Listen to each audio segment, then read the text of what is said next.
My name is Stanley Jurasik, and my rank in the Army was Specialist 4. That means I specialize in a certain field. I was a truck driver there. So I went through a training on how to drive a truck in rough weather, mud, and anywhere else. And that's it.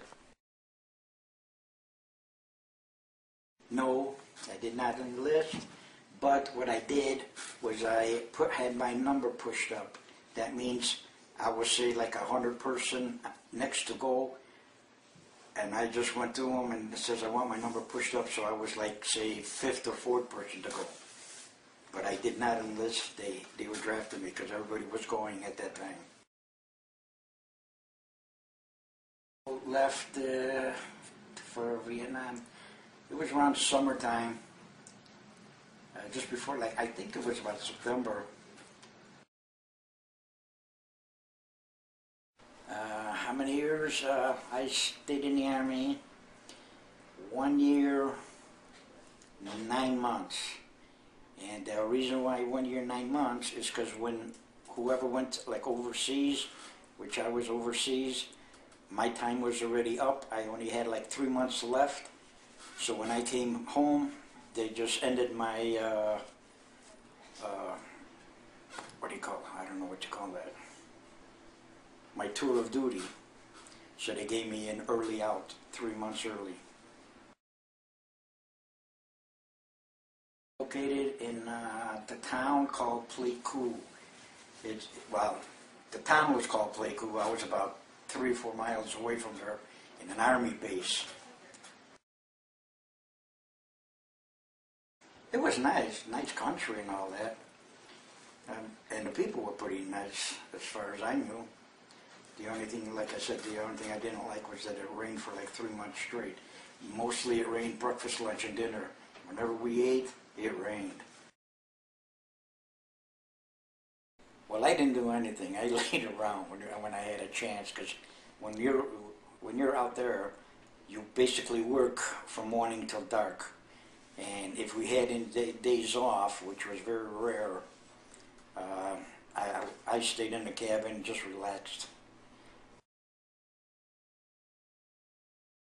How often did I stay in touch with the family? I wrote every day for about 6 months, and then it seemed like it slowed down, and then about every week. And I just told them not what was happening, but, you know, that I was in good shape, and, you know, the work was, you know, like a normal work day, and that was it. Well, you always make friends when you're in that kind of area, and then you almost live with them for a year. Like one guy I had, he was a sergeant, and he wanted to drive a truck one day. Well, not that he wanted to, he ordered me that he's going to do it, and I was mad, but he kind of saved my life because we hit a landmine, and we wound up in a hospital. And I'm not sure, but I'm almost positive he died of internal bleeding, and I just got my head smashed, that's all. I was treated like anybody else. Nobody threw rocks at me or shot me. So, yeah, it was all right. All my friends were okay with it.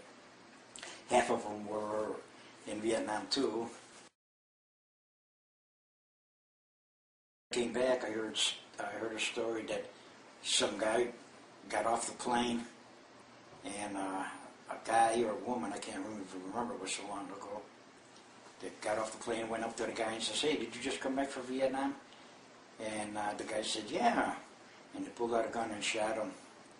And I said, "Wow, what jerks, you know. Here a guy goes out there, you know, to fight for the country, and then he comes home and he gets shot." As far as feeling right about going over there, I got mixed emotions on it. Is yes or no. I went there because to serve the country needed the people out there to fight for them. So I had no choice. I went.